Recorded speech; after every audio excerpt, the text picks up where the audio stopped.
오늘 우리에게 주신 말씀은 누가복음 7장 1에서 10절 말씀입니다. 저와 여러분이 한 절씩 교독하겠습니다. 예수께서 모든 말씀을 백성에게 들려주시기를 마치신 후에 가버나움으로 들어가시니라.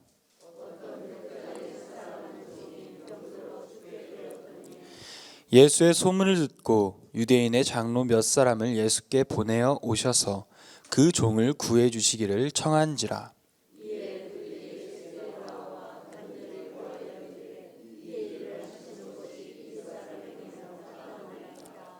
그가 우리 민족을 사랑하고 또한 우리를 위하여 회당을 지었나이다 하니,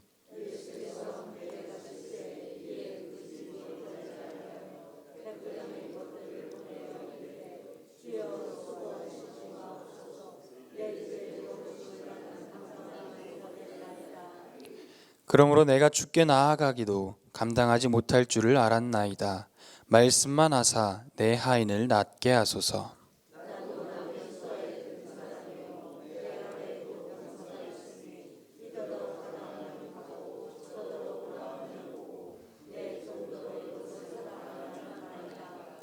예수께서 들으시고 그를 놀랍게 여겨 돌이키사 따르는 무리에게 이르시되, 내가 너희에게 이르노니 이스라엘 중에서도 이만한 믿음은 만나보지 못하였노라 하시더라.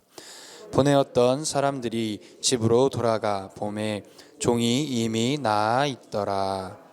아멘. 할렐루야. 새벽 예배에 나오신 여러분을 환영하고 축복합니다. 오늘 누가복음 7장 말씀을 가지고 소문을 듣고 라는 제목으로 여러분과 함께 말씀을 나누고자 합니다. 오늘 우리가 함께 본 이 7장 말씀은 긴 절로 이루어져 있습니다. 긴 절인 만큼 많은 것들이 기록되어 있는데요. 우리가 읽은 1절부터 10절까지의 내용은 백부장이 종을 고치는 이야기이죠.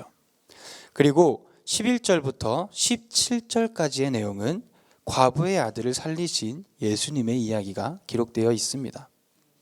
18절부터 35절의 말씀은 세례 요한이 예수님께 사람을 보내 다시 한번 예수님이 메시아로서 우리를 위한 우리의 구세주, 구원자가 되심을 밝히고 있습니다. 그리고 끝으로 36절부터 50절에는 예수님께 향유를 부은 여인의 기사가 기록되어 있죠. 이처럼 7장에는 여러 가지 이야기가 기록되어 있는데 이것을 종합해 보면 예수님께서 인간의 병, 죽음, 그리고 죄로부터 해방시키실 메시아라는 것, 하나님의 아들이신 것, 우리의 구원자가 되신다라는 것을 말하고 있는 것이죠. 그런데 오늘 이 말씀들 가운데에 중요하게 보아야 하는 것 중 하나는 우리가 구원받기 위해서는 예수 그리스도의 치유의 능력, 예수 그리스도의 역사하심, 하나님의 은혜를 경험하기 위해서는 예수님께로 나아가야 한다라는 것입니다. 7장 4절에 보면 이에 그들이 예수께 나아와, 백부장의 종이 치유받기 위해 유대인의 장로들이 나아왔다라고 기록하고 있죠. 또 7장 12절에 보면 성문에 가까이 이르실 때에 사람들이 한 죽은 자를 메고 나오니, 과부의 아들을 살리기 위해 이들 또한 나아왔다라고 기록하고 있습니다. 그리고 7장 20절을 보면 그들이 예수께 나아가, 마찬가지로 예수님께 나아갔다라고 기록하고 있죠. 마지막으로 7장 37절, 그 동네에 죄를 지은 한 여자가 있어 예수께서 바리새인의 집에 앉아 계심을 알고 향유 담은 옥합을 가지고 와서, 아멘. 죄인인 여자가 예수님께서 계시다는 소식을 듣고 향유 옥합을 가지고 예수님에게로 나아옵니다. 이처럼 우리가 예수 그리스도의 구원의 역사를 경험하기 위해서는 우리는 예수님께로 나아가야 한다라는 것을 알 수 있습니다. 단순히 머리로 알고 멀리서 마음으로만 믿는 것이 아닌 우리의 전 인격적인 모든 것들이 예수님께로 나아가야 한다라는 것이죠. 그때 우리는 하나님의 놀라운 은혜를 경험할 수 있다라는 것입니다. 오늘 말씀으로 돌아오겠습니다. 오늘 말씀 1절입니다. 예수께서 모든 말씀을 백성에게 들려주시기를 마치신 후에 가버나움으로 들어가시니라. 아멘. 오늘 말씀은 마태복음 8장과 병행 기사입니다. 가버나움으로 오셨다는 이 기사의 내용은 마태복음과 일치하고 있죠. 그렇다면 가버나움이라는 것은 어디겠습니까? 가버나움이라는 곳은 예수님께서 공생의 대부분을 지내신 곳으로 갈릴리 전도의 중심지였다라고 볼 수 있습니다. 그곳에 들어오시니 2절에 백부장의 장면으로 넘어가게 됩니다. 어떤 백부장이 있는데 그가 사랑하는 종이 병들어 죽게 되었다라고 기록하고 있죠. 계속해서 3절을 보겠습니다. 예수의 소문을 듣고 유대의 장로 몇 사람을 예수께 보내어 오셔서 그 종을 구해 주시기를 청한지라. 아멘. 2절과 3절 단 2절이 주는 의미가 굉장히 많습니다. 저희에게 많은 것들을 알려주고 있는데요. 먼저 이 백부장이란 사람의 지위는 100명의 군인을 지휘하는 지휘관이죠. 이 당시에 로마에 군대가 없었다라고, 그래서 다른 직업이다라고 추측하는 사람들도 있으나 그것은 중요하지 않고 저희가 알아야 할 것은 이 백부장은 많은 사람을 거느리고 있는 지위가 높은 사람이었다라는 것입니다. 그런데 이 사람의 지위와 신분은 백부장이지만 이 사람이 살고 있던 시대는 어떤 시대입니까? 예수님께서 공생애를 하던 시대이죠.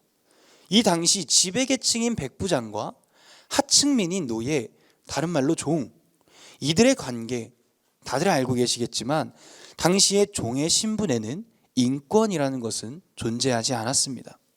물건으로 취급되는 시대입니다. 학대를 받아도, 가혹한 처벌을 당하더라도, 더 나아가 성적으로 고통받더라도 이들을 보호해주고 이들을 지켜주는 사람은 아무도 없었습니다. 그들은 오직 자신의 주인의 소유물에 불과했기 때문에 소유물이기에 반항조차 할 수 없었죠. 그래서 대부분의 많은 사람들은 종을 학대하고 가혹하게 처벌하고 그렇게 물건처럼 취급하던 시대입니다. 그런데 이 백부장 어떤 사람이라고 기록하고 있습니까? 종을 사랑하는 사람이었습니다. 남들이 다 무시하는 사회 분위기 속에서도 자신의 종을 사랑했던 사람이죠. 사랑이라고 적혀져 있어서 다른 것으로 오해하는 사람들도 종종 있지만 사랑으로 번역된 단어 엔티모스의 더 정확한 번역은 존중받는 또는 소중한입니다. 백부장이 자신의 종에게 대하는 태도가 사랑의 연인으로서의 태도가 아닌 단순히 윗사람이 아랫사람을 챙겨주는 소극적인 사랑이 아닌 이것을 넘어서서 자신을 낮추고 섬기는 자세로 종을 존중하고 소중하게 생각했던 사람이라는 것이죠. 이 사람의 인격을 보여주는 말씀입니다. 이와 같은 말씀은 본문 3절에서도 계속해서 등장하는데요. 이 사람이, 이 백부장이 인격이 아무리 좋다라고 한들 이 사람의 고향은 어디입니까? 바로 로마이죠. 다른 말로 이 백부장은 이방인이라는 것입니다. 예수님께서 공생애를 하시던 시대 유대인들과 이방인들의 갈등, 이 문제는 많이들 들어서 아실 거라고 생각합니다. 유대인들에게는 특별한 무언가가 자리 잡고 있었기에 그들 마음 가운데에는 이방인 사람과 접촉하거나 그들이 앉아있던 자리에 앉거나 그들과 마주하게 되면 나 자신이 부정해진다라고 생각했죠. 그래서 유대인들은 정결해지려고 계속해서 노력했던 사람들입니다. 그런데 이 백부장은 유대인 장로들에게 인정받는 인물이었습니다. 유대인을 위하여서 회당까지 지어준 인물이라는 것이죠. 더 나아가 어떻게도 생각해 볼 수 있겠습니까?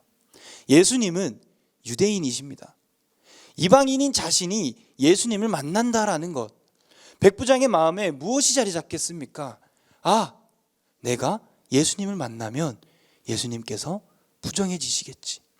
그러면 유대인의 장로들을 보내자라는 생각으로 예수님을 자신이 직접 만나는 것이 아닌 장로들을 보내어 예수님이 장로들과 만나게 합니다. 오늘 본문이 말하고 있는 것, 백부장의 믿음도 있지만 이 백부장이라는 사람의 성품 또한 우리가 알아볼 수 있습니다. 그리고 오늘 본문에서 가장 중요하다라고 생각되는 단어는 제가 제목으로 넣었던 바로 3절 처음 말씀인데요. 예수의 소문을 듣고입니다. 자신이 소중하게 생각하는 이 종이 죽어가는 것을 보고 예수님의 소문을 듣게 됩니다. 우리가 예수님의 이야기를 듣는다, 말씀을 듣는다, 이것은 참 중요하고 참 귀한 일입니다. 이게 모든 믿음의 시작입니다. 바울은 로마서 10장에 이렇게 기록하고 있습니다. 그러므로 믿음은 들음에서 나며 들음은 그리스도의 말씀으로 말미암았느니라. 아멘. 말씀을 들어야 하는 이유, 성경에 보면 혈류증 여인이든 예수님에게 병 고침을 받은 사람이든 대부분의 사람들은 예수님의 소문을 듣습니다. 그리고 그 소문을 듣고 그것을 믿고 그것을 의지하여 예수님에게 나아갑니다. 그러면 그들에게는 하나님의 은혜, 그리스도의 은혜가 임하게 되는 것이죠. 말씀이 있습니다. 그런데 그 말씀은 무엇이겠습니까? 말씀은 곧 예수 그리스도죠. 말씀이 육신이 되어 우리와 함께 하시는 분, 예수 그리스도. 그 말씀을 들음으로, 예수 그리스도를 들음으로 나타나는 우리의 반응, 우리의 태도에 따라 결정되어진다라는 것을 알 수 있습니다. 그 말씀을 듣고 말씀을 의지하는 자들에게는 은혜를 경험하는 놀라운 역사가 일어나게 되는 것이죠. 그리고 의심하거나 이 말씀을 등한히 여긴다면 하나님의 은혜를 경험하기 어렵다라는 것입니다. 오늘 백부장은 예수 그리스도의 소문을 들었습니다. 그 소문을 듣고 자신이 사랑하는 종의 병을 치유할 수 있다라는 분으로 예수님을 지목하고 그리고 그 예수님을 믿고 의지하였습니다. 그리고 본문 7절에는 백부장이 뭐라고 말합니까? 주님, 오시지 않으셔도 됩니다. 내가 주께 나아가기도 감당하지 못할 줄을 알았나이다. 말씀만 하여 주시옵소서. 그리하면 내 하인이 나을 것입니다. 말씀을 의지했다라는 것, 말씀에 능력이 있다라는 것을 백부장은 알았습니다. 단지 들었을 뿐이지만 그 들음에서 믿음으로 그리고 신뢰로 이어지게 된 것이죠. 이것이 신앙입니다. 믿음은 들음에서 나는 것입니다. 그래서 백부장은 그것을 의지하고 자신의 종이 치유받고 더 나아가 온 이스라엘 중에서도 이만한 믿음은 만나보지 못했다라고 예수님이 말씀하시는 것, 예수님께서 칭찬하시는 것, 하나님의 놀라운 은혜를 경험할 수 있었던 것이죠. 사랑하는 성도 여러분, 오늘 살아가는 우리도 마찬가지입니다. 지금 현재 예수 그리스도는 우리 눈에 보이지는 않으나 우리에게는 성경이 있습니다. 말씀이 있죠. 이 말씀을 귀히 여기는 삶을 살아가시길 소망합니다. 말씀 가운데 거하며 그 말씀 앞에 한 점 부끄럼 없는 삶, 말씀에 순종하는 삶을 살아가는 저와 여러분이 되길 소망합니다. 말씀을 듣고 그 말씀을 의지하여 예수님께로 나아가는 저와 여러분이 되길 소망합니다. 들어야 합니다. 그리고 그것을 믿어야 합니다. 의지해야 합니다. 그럴 때 하나님께서는 우리 안에 역사하시고 우리의 삶 속에서 하나님의 놀라운 은혜를 누리며 살아가게 되는 것입니다. 오늘 이 하루 말씀을 의지하며 살아가는 저와 여러분이 되길 소망합니다. 기도하겠습니다. 사랑과 은혜가 충만하신 하나님, 닫혀있는 우리의 마음을 열어주시고 주님의 말씀으로 우리를 빚어주사 우리가 그 말씀을 듣고 그 말씀에 반응하며 그 말씀에 순종하며 주님께로 나아가는 삶, 주님께로 한 걸음 더 나아가는 삶을 살아가게 하여 주시옵소서. 다른 것에 시선을 빼앗기지 않게 하여 주시옵시고 눈을 들어 주님을 바라보게 하여 주시옵시고 그 주님 앞에 모든 것 내려놓고 주님과 함께 동행하는 삶을 살아가게 하여 주시옵소서. 모든 것 주님께 맡기며 감사드리며 예수 그리스도의 이름으로 기도드립니다. 아멘.